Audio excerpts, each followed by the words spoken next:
त्या दिवशी तो कोणतरी भारतीय जनता पक्षाचा एक खासदार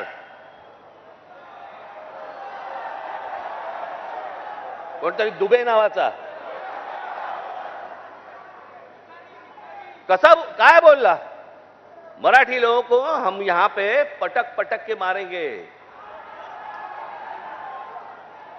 झाली का हो केस त्याच्यावरती? हिंदी चॅनल वाल्यांनी दाखवलं का? पुढे चालवलं का? काही नाही. बघा कसं असतात, कसे असतात ते बघा. तू आम्हाला पटक पटक के मारणार दुबे? दुबेलाच मी सांगतो, दुबे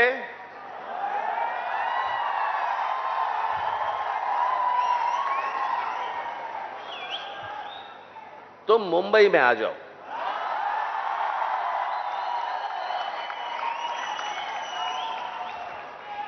मुंबई के समुंदर में डुबे डुबे कर मारेंगे.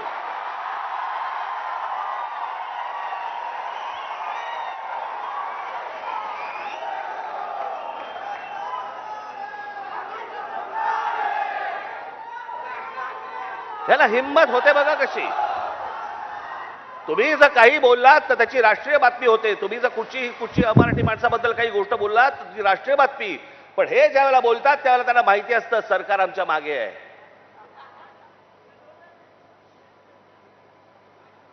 कारण सरकारच जर समजा या गोष्टी इथे लादत असेल तर या लोकांची हिंमत तर वाढणारच आहे. एक गोष्ट त्या दिवशी मी सांगितली, पुन्हा एकदा सांगतो, तुमची सत्ता असेल ती लोकसभेमध्ये आणि विधान भवनामध्ये. आमची सत्ता रस्त्यावरती आहे, रस्त्यावरती.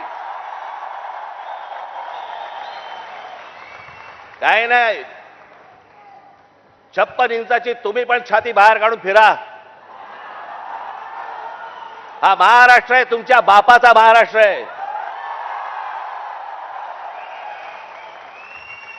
बराच कोणी जर महाराष्ट्रामध्ये वेडं वाकडं वागायचा प्रयत्न केला, माझा महाराष्ट्र सैनिक त्याचा गाल आणि त्याचा हात या सगळ्या गोष्टींची युती झाल्याशिवाय राहणार नाही.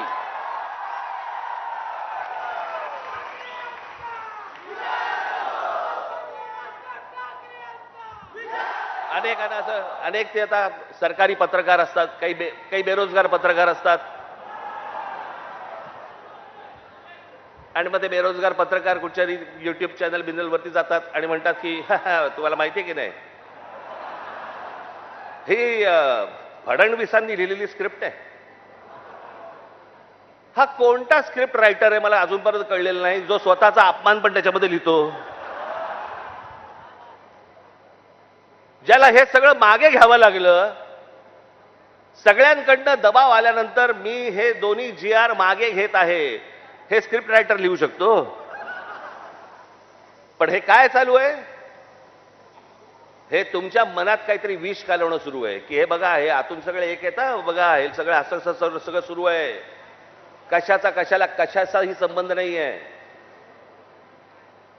कोणाशी माझी मैत्री असो, दुश्मनी असो, काहीही असो, एक गोष्ट निश्चित सांगतो, महाराष्ट्राच्या बाबतीत, मराठी माणसाच्या बाबतीत आणि मराठी भाषेच्या बाबतीत राज ठाकरे कोणाशी तडजोड करणार नाही. याच्या आधीही केली नाही, आत्ताही केली नाही आणि पुढेही करणार नाही. मला असं वाटतं तुम्ही देखील त्याच पद्धतीने महाराष्ट्रामध्ये राहिलं पाहिजे, जगलं पाहिजे, वावरलं पाहिजे. आणि जे कोणी इथे राहत असतील मराठी लोक, मी त्याशी माझ्या एका मित्राचा दाखला दिला होता, बाकीच्यांनी देखील लवकरात लवकर मराठी शिकण्याचा आपण